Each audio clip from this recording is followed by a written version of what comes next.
안녕하세요 여러분, 정보 디자이너 센입니다. 오늘은 수많은 실무자들이 고민할 만한 주제를 가지고 왔습니다. AI 쓸까요 말까요? 나름 최첨단을 달리는 IT 강사로서 요즘만큼 특정 방식에 대한 요청이 심해지는 경우도 없었어요. 사실 개인적으로는 천천히 제 컨텐츠에 AI를 녹여내고 싶은 바람인데 이놈의 AI 발전 속도가 심각하게 빠른 건 사실입니다. 하지만 무분별하게 다 전환하는 게 맞는지도 모르겠어요. 그래서 실제로 모든 곳에서 AI를 환영하고 있는 건지 아니면 AI는 실제로 만능이라서 쓰지 않으면 뒤처진다는 소리를 듣는 게 맞는 건지 한번 알아보겠습니다. 보고 계신 데이터는 베인앤컴퍼니의 AI에 대한 만족도 변화를 나타내는 설문조사 결과인데요. 실제로 여러 영역에서 일하고 있는 분들에게 물어서 AI 사용 사례가 기대를 충족하거나 그 이상으로 응답한 사람들의 비율을 시각화한 거죠. 대부분 50% 이상의 수치를 가지고 있고 1년 사이에 긍정적 대답의 수치가 어떻게 바뀌었는지를 볼 수 있습니다. 참고로 대중적으로 AI가 소개된 건 2022년 11월, 여러 방면으로 확장된 건 2023년, 그리고 평가를 할 수 있게 된 시기가 2024년인 것으로 이해하면 되겠습니다. 2023년과 2024년의 설문조사 데이터를 직접 비교해보기 위해 덤벨 차트로 구성했습니다. 덤벨 차트는 이름에서 추측되는 것처럼 우리가 들고 운동하는 아령처럼 생긴 차트예요. 시작 지점과 끝 지점이 있고 그 사이를 선으로 연결하고 있죠. 베인앤컴퍼니의 원본 자료에서는 웹사이트에서 게시되도록 만들었는데 저는 엑셀에서 구현해 보겠습니다. 엑셀에서 덤벨 차트를 만들려면 기본적으로는 산점도가 필요한데요. 2023년에 X값과 Y값, 2024년에 X값과 Y값이 있어야 그래프에 점을 찍을 수 있어요. 그리고 각 점에 대한 데이터 레이블, 점 사이의 거리를 표현하는 직선, 점들과 근무 분야를 각자 연결하거나 띄울 수 있는 선 등등이 필요하다 보니 엑셀에서 보이는 데이터의 열이 조금 많은 편입니다. 처음 만들 때는 헷갈리기 쉬운데 이 원리만 기억하면 어느 정도는 따라가실 수 있는데요. 산점도의 X값과 Y값을 만들고 데이터는 데이터 레이블로 입력하시면 됩니다. 지금 보고 계신 산점도의 거의 모든 요소가 그런 방식으로 만들어지고 있습니다. 점과 점 사이에 덤벨을 나타내는 검은 선은 오차 막대를 사용했습니다. 가로 방향의 오차 막대만 남기고 나머지를 지운 다음에 점 사이의 거리는 미리 만들어 놓은 비율 차이를 나타내는 데이터로 표현했어요. 그래프의 제목을 완성한 다음에 한번 봅시다. 위쪽 그룹은 2023년에 비해 2024년에 기대를 더 충족했다고 말한 사람들의 비율이 높아진 케이스입니다. 코드 개발이나 마케팅, 영업 등이 해당되네요. 반대로 2023년에 비해 긍정적으로 대답한 사람이 적어진 케이스들도 있습니다. 이때는 점의 위치가 변화한 것과 함께 가운데 검정선의 길이도 함께 봐주세요. 제일 긴 선이 법무 영역이라는 게 보일 거예요. 또한 생각보다 많은 영역에서 긍정적이라고 대답한 사람의 비율이 줄었다는 걸 볼 수 있습니다. 이건 여러 가지로 해석될 수 있는데 실제로 AI를 사용하는 효과가 크지 않았을 수도 있고 2023년의 기대감이 너무 높았을 수도 있죠. 둘 다 가능성이 있다고 보는 게 당장 우리나라도 생성형 AI에 대해 거는 기대가 너무 커 보여요. 마치 버튼 하나면 모든 게 다 이루어질 거라고 생각하는 경우가 많은데 실제 전문가 입장에서는 단순히 기본을 시작하기는 좋겠구나 정도로 보고 있거든요. 오히려 얼마나 전문 지식이 있느냐에 따라 결과물이 달라지다 보니 아는 사람만 할 수 있는 전문 작업이 될 가능성이 높아요. 그럼 두 번째로 넘어가서 기사들에서 가장 많이 보이는 부분, 우리가 AI로 인해 대체될 것이다는 주장에 대해서도 살펴볼게요. 참고한 자료는 국제노동기준에 대해 주로 다루는 국제노동기구 ILO의 생성형 AI와 일자리에 대한 내용을 다룬 보고서입니다. 생성형 AI 기술이 전 세계 노동시장에 미치는 영향을 분석하는데요. 여기에서 눈에 띈 그래프가 있어서 함께 소개하려 합니다. 이 그래프의 가로축은 각 직업의 평균 지수, 세로축은 표준 편차를 나타냅니다. 각 점들은 다양한 직업들을 보여주고 있는데요. ILO가 설정한 평가 방식이 좀 특이했어요. 보고서에서는 직업과 작업을 나눠서 소개하거든요. 예를 들어 의사라는 직업은 환자의 진료, 수술, 처방전 작성, 의료기록, 학회 참석 등의 작업으로 이루어지죠. 이 작업들이 AI에 영향을 받는 점수를 매겨서 각자의 평균과 표준 편차를 구하면 위에 그래프를 그릴 수 있겠죠. 여기에서 평균이 높다는 건 작업들 전체가 AI의 영향을 크게 받는다는 이야기이기 때문에 자동화 작업으로 대체될 가능성이 높다는 말이고, 표준 편차가 높다는 건 작업별로 AI의 영향을 받는 기준의 편차가 크다는 이야기이기 때문에 자동화 작업으로 대체될 가능성보다는 AI로 인한 부분 작업들이 가능하다는 얘기죠.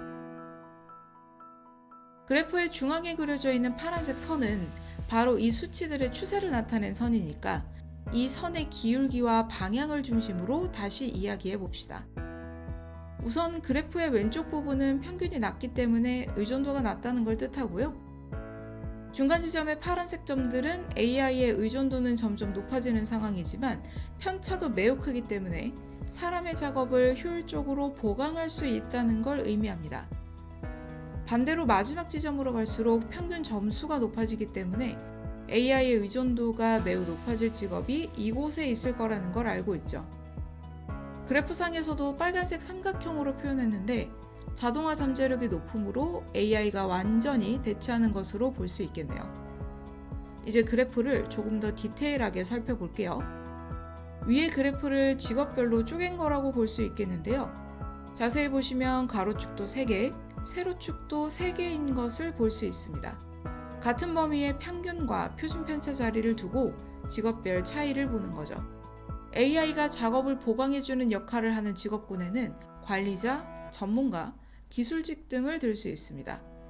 특히 전문가 범위에서는 높낮이로 보는 표준 편차 점수가 더 퍼져 있으므로 그만큼 다양한 업무가 포함되어 있음을 알 수 있습니다.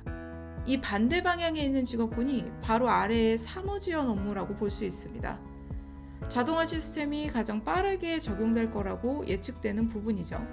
이렇게 실제로 모든 직업군이 AI로 대체된다기보다는 직업과 작업에 따라 다른 미래를 상상할 수 있다는 게 조금 더 적절한 대답이 되겠네요. 해외 상황을 살펴봤으니 이번엔 우리나라 상황을 봅시다. 방송통신위원회의 지능정보사회 이용자 패널 조사에서 생성형 AI에 대한 이용자 인식 및 경험을 주제로 한 설문조사를 가지고 왔습니다. 전체 조사 인원은 만 15세 이상 69세 이하 스마트폰 이용자 및 하루 1회 이상 인터넷 사용자 3,000가구 약 5,000명을 대상으로 했어요. 조사 결과는 비율로 설명해 보겠습니다. 우선 답변한 사람 중 7%는 생성형 AI를 유료로 구독하고 있고요. 생성형 AI 이용 경험이 있는 사람은 전체의 24% 정도 됩니다. 저는 이 데이터에서 깨달았던 게 아직 10%도 안 되는 사람들이 유료 구독을 하는 상황에서 AI를 안 쓰면 큰일 날 것처럼 이야기하는 환경이 조성되고 있구나 라는 거였어요. 실제 구독자 비율이 높지 않고 이용 경험도 24% 정도 되는 상황인 거죠. 항목이 2가지이니 파이 차트로 구성해 봤는데요. 물론 생성형 AI 이용 경험의 경우 24%라는 수치가 그렇게 낮은 편은 아니긴 합니다. 그럼 어떤 이유로 생성형 AI를 사용할까요? 여러 가지 이유가 있는데 그중 비율이 가장 높은 항목은 정보 검색에 효율적이다 라는 거였습니다. 원래의 데이터는 5개 문항으로 나뉩니다만 조금 극단적으로 확인해 보기 위해 전혀 그렇지 않다와 그렇지 않다, 그렇다와 매우 그렇다를 묶어서 양옆의 데이터로 뽑아봤습니다. 같은 방식으로 반대 의견에 대해서도 그래프로 그려보았는데요. 생성형 AI를 사용하지 않는 이유로 가장 높은 비율을 차지한 건 높은 지식 수준을 요구해 이용하기 어려울 것 같아서였습니다. 이건 좀 할 얘기가 많을 것 같은데 아마 이용하기 어려울 것 같아서가 좀 더 정확한 항목이 아닐까 싶거든요. 아직 시도해보지 않았을 때 가장 먼저 응답할 수 있는 내용이긴 하죠. 이 조사는 꽤 여러 항목에 대해 물어보고 있는데요. 그 중에서 이 문항도 생각해볼 거리가 될 것 같아서 가지고 왔어요. 생성형 AI가 사람들의 업무를 대체할 수 있다 라는 항목에 대해 어떻게 생각하시나요? 답변자들의 의견을 아까와 같이 부정적인 의견과 긍정적인 의견으로 나눠봤습니다. 그랬더니 이 의견에 대한 긍정적인 답변 비율이 꽤 높더군요. 냉정하게 보면 사용해본 사람들의 비율이 적은 상태에서 막연히 생성형 AI가 사람들의 업무를 대체할 수 있다고 생각하는 것 같습니다. 여러분들은 어떠신가요? 사실 너무나 빨리 발전해버리는 AI 덕에 수많은 직업들과 크리에이터, 컨텐츠가 생겨났지만 냉정하게 보면 내가 하는 일에 적용하지 않는 이상은 AI를 활용한다고 보기는 어렵습니다. 당장 강사인 저부터도 AI에 대한 강의 요청을 받는 상황이지만 주로 다루고 있는 그래프나 데이터 시각화 영역에서는 그래프에 대한 사전 지식이 없는 이상 원하는 그래프 그리는 것부터도 쉽지는 않아요. 아마 다른 업무에 계신 분들도 똑같은 상황일 거라고 생각해요. ILOA 리포트에서도 결국 결론은 좋지도 나쁘지도 않다라는 것으로 내렸거든요. AI로 대체되기보다는 보완할 가능성이 더 높다는 데에 무게를 싣고 있고요. 물론 이것도 한쪽의 의견일 뿐이죠. 당장 신입 직원을 뽑지 않는 현상이나 취업난 등이 AI의 발전의 결과로 일어날 수도 있는 거고요. 다만 제가 이야기하고 싶은 건 내 시선으로 현재 사회와 기술을 바라봐야 한다는 거예요. 어차피 기술 발전은 무지하게 빠르게 일어날 겁니다. 그리고 끊임없이 새로운 기술을 쓰라는 이야기가 여기저기서 올라오겠죠. 여기에 휘둘리지 말고 실제 데이터가 어떤지, 나의 역량은 어떤 식으로 끌어올릴 수 있는지도 고민해야 돼요. 휩쓸리지 않고 조금 더 높은 목표까지 얻는데 AI는 분명한 역할을 할 수 있을 거라고 생각합니다. 영상 시청해주셔서 감사드립니다. 도움되셨다면 좋아요나 구독 버튼으로 알려주시거나 정보디자이너 센으로 검색하셔서 데이터 시각화 관련한 정보도 받아가시길 바랍니다. 알림 버튼도 환영이고요. 댓글로 궁금한 부분 남겨주시면 언제든 답변 드리겠습니다. 감사합니다. 편안한 하루 되세요.